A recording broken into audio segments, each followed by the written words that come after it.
Ребят, хочу записать такое видео.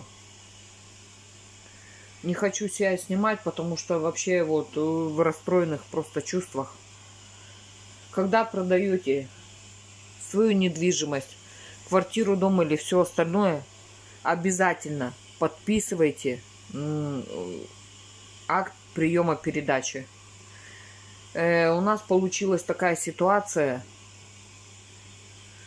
что сейчас у нас будет судебное дело, потому что человек, прожив практически 2 с лишним месяца в квартире, подает на нас в суд, что мы не выполнили обязательства. Мало того, что мы оставили кухню там, гардеробную, кондиционер, все условия для жизни. Я уже не говорю о сантехнике, которую мы покупали и в каком она была качестве. Блин, бляха-муха, так обидно вообще. Просто ужас.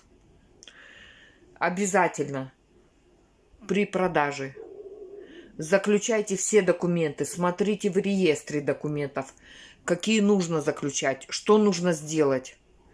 Только потом заключайте сделку.